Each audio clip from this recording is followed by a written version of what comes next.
Aston Martin are in big trouble.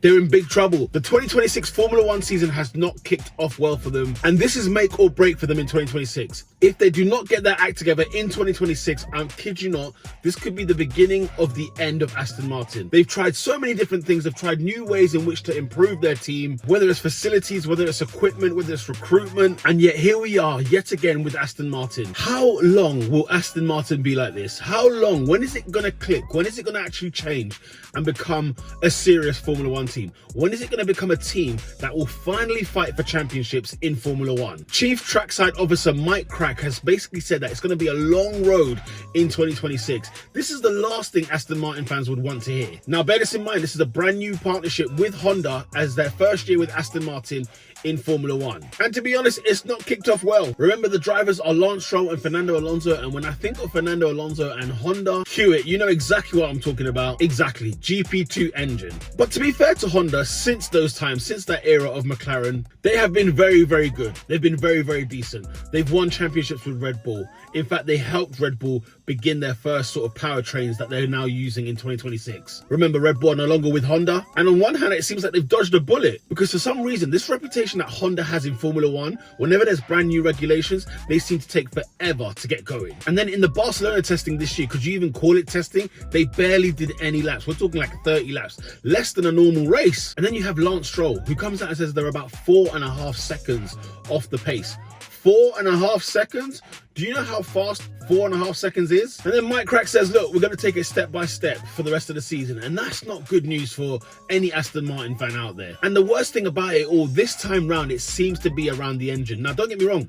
Adrian Newey from the beginning was like, look, our wind tunnel was not even collaborating the right things that we need to have ahead of the new season. This guy kind of left gardening leave early. This guy was already working behind the scenes because he even said they were 4 months behind. 4 months behind ahead of a new Formula One regulation. You know, Aston Martin have done so many things to put things in place. They've done so many great moves to engineer really a big boy team in Formula One. You've got Fernando Alonso. You've now got Adrian Newey. And yet we are still here suffering with the Aston Martin team. And the main issue with the power unit is reliability. Like I said, they got like 30 plus laps in the Barcelona testing, right? And to give you context, Williams didn't even turn up to the Barcelona shakedown. And yet in Bahrain did more laps than Aston Martin did. Aston Martin didn't do anywhere near the laps that Williams had done. And bear this in mind, Williams should be really well far behind. And now the talk is that not only are Aston Martin having a hard time at the beginning of the season, but they could be the slowest car in 2026. They can't be behind the Cadillac, who are just joining Formula One this year. It can't be the case. Honestly, Alonso's concerns are justified, they are valid,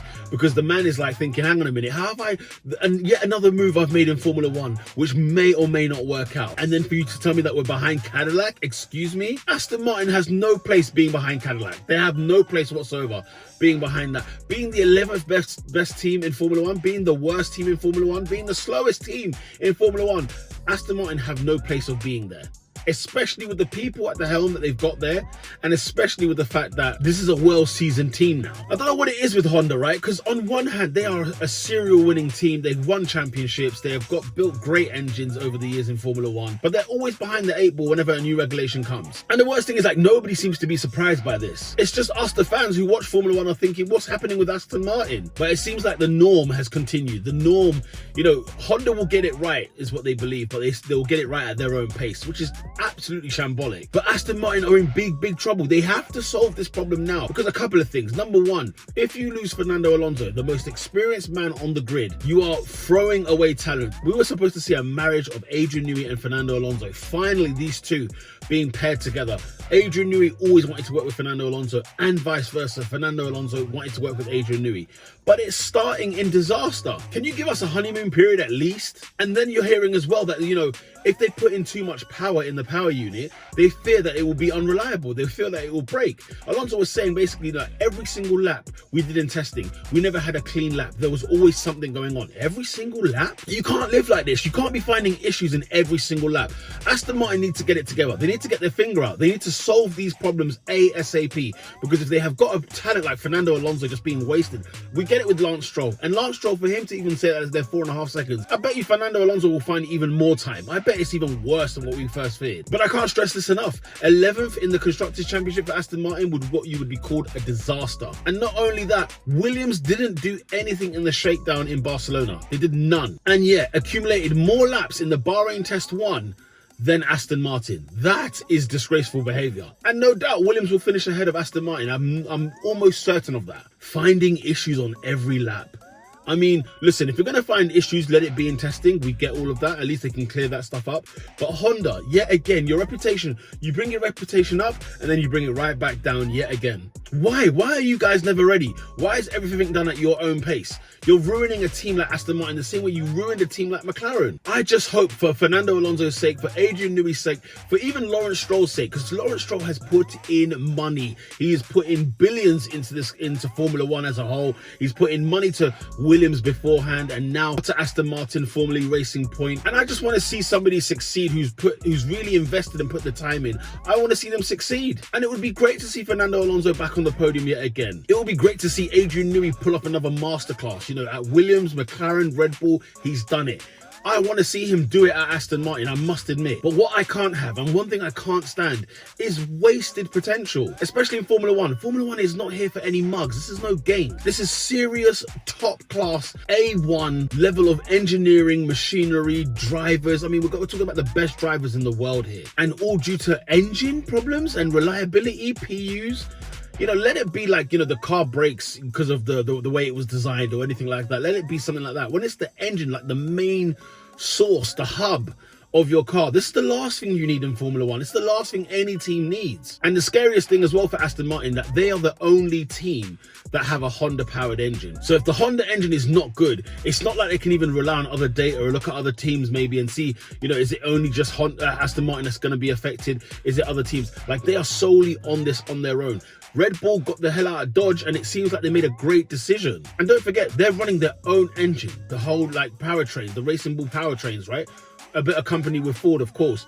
But at the same time, you're thinking to yourself, Red Bull, who have won multiple championships with you, are not even trusting you into 2026. Now, I know Honda, they're a weird kind of bunch, because on one hand, they sort of commit, they're there in Formula One, and all of a sudden, they just sort of pull the plug. We've seen this team, this company come in and out of Formula One over the years. We've even had a Honda team, a Formula One team, and look where they are now. What's funny is they left Mercedes, who have got Mercedes, of course, the team itself, McLaren, they've got Williams, they've even got Alpine. Now, bear this in mind, Mercedes are like the favourite to win the championship. And if not, McLaren are definitely up there. The fact that Alpine have left Renault to go and join with Mercedes tells you something, okay? Maybe it wasn't the right decision to go with Honda. Maybe it was too early to go with Honda in terms of a brand new set of regulations. Maybe they should have let it die out for a couple of seasons first. And I get it, because at the end of the day, if you are a team that's a customer team, I get why you would be hesitant to kind of join another team which is going to supply its own engines first, really, until it trickles down to you. I get all of that. But I can see the Alpine performing better than Aston Martin. Let me tell you something, that's a crazy statement to say. The Alpine doing better than Aston Martin? Honestly, that would be another level. Predicting Cadillac to finish ahead of you is madness. Even Audi, for that matter. We get it, they were Sauber, but Audi's bringing in their own engine. They're bringing in their own new things as well. So it's not like it should be as it seems. And maybe Red Bull, maybe Red Bull have dodged this bullet. Maybe Red Bull have dodged this bullet, because Red Bull, who have been successful with Honda for the last few years, you have to ask yourself the question, why are they not committing with Honda? What made them decide to actually begin their brand new powertrain? What made them decide to create their own PU? With the help of Honda, of course. But what made them decide, you know what? Maybe we should actually go this way. Do you know why? Do you know what I'm thinking? I'm thinking that, you know what? The lack of commitment with Honda is something that needs to be challenged and questioned. Because Honda seem to dip in, dip out. Like I said, they've already had their own team before. Where are they now? Did you even know they had a team beforehand? And this is not the time for Aston Martin to still be learning new stuff. This is not the time to be learning about whether or not this is the right engine to go with. To think that with all these things in play, like, it's not a design issue, the fact that they've got the brains behind it, they've got Fernando Alonso in there. They've got Lawrence Stroll, who's put in shed loads of money. Then they've got Adrian Newey the brains now to piece this all together. They've got the facilities. The facilities look absolutely outstanding. And it's just not been used properly, right? But they've got an Adrian Newey in there, so there's no problem with that. Now they can actually make use of this. And the mind just absolutely boggles, where I'm sitting here in 2026 and we're still talking about potential Aston Martin. I miss the days when Fernando Alonso was on that podium. I'm missing those days. You know, what year was it? 22, 23? God knows when it was. It's that ages ago. But we cannot be here yet again asking ourselves these same questions. Yeah? And, you know, the fact that Alpine have left their own engine of Renault, because they were deplorable as well, and went to go and join Mercedes. Have Aston Martin missed the trick here by leaving Mercedes a bit too early? Is it wise to have a new engine supplier, you know, ahead of a new regulation? Is it wise? I don't know if it is. But the fact that the engine is the main problem here, and they're not even selling me with any sort of promise. If you're an Aston Martin fan, you're not getting sold anything, because all I'm hearing is it's going to be a long road. We're going to take it day by day, step by step. Alonso saying that every single lap they've got issues. This is not the kind of car that we were expecting with Aston Martin at this stage. Not at this stage. And at some point, someone's going to pull the trigger and pull the plug on this thing. Whether it's Fernando Alonso leaving, whether it's Lawrence Stroll not putting in and selling up probably. That's going to be which one way or the other. 4.5 seconds, if we're to believe what Lawrence Stroll has said. This is unreal. The people with Aston Martin and Honda, they've got to get together and get their finger out to get this car ready to go. Because unfortunately, as sad as this sounds, Australia is going to be hell on earth for Aston Martin fans. And then who knows what the rest of the season will be. They might start off as a back marker, and then maybe, if anything, maybe it being a sandwich between like Haas and Alpine and Racing Bulls. If they're lucky. That's what it sounds like.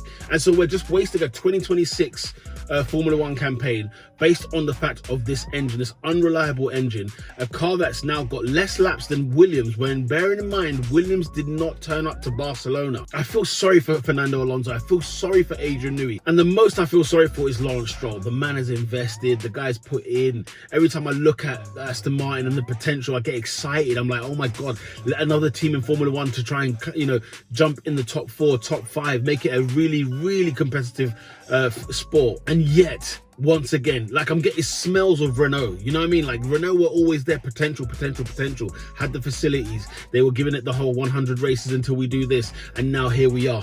I'm looking at a Renault Mark II over here. And the fact that this Honda engine is horrendous at the moment for Aston Martin, it's giving me McLaren 2015, 2016 vibes. And Fernando Alonso, man, I need you back on that podium, man. I need you to win a race, for goodness sake. I need to see it before you leave and retire in Formula One. Honda, get your finger up, because if you don't, guess what? Aston Martin, you're in big, big trouble. What should Aston Martin do in this situation? Should they pull the plug on Honda next season and go elsewhere?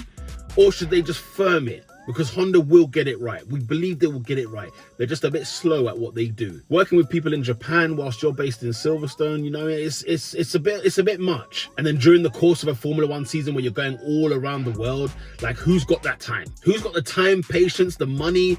Like, it's gonna take a while. But what I'm seeing with Aston Martin is so sad. I'm gutted, because I want Aston Martin to be great. I want to see them do really well. But what should Aston Martin do? Let me know your thoughts in the comment section down below. If you think Aston Martin's gonna survive and it's going to be okay as the time goes on, let me know in the comment section down below. If you like Formula One content like this, make sure to smash a like on this video and subscribe to the channel if you're new for plenty more content like this. YouTube thinks you'll like this video over here, and I must admit, that's not a bad choice. But until next time, lights out.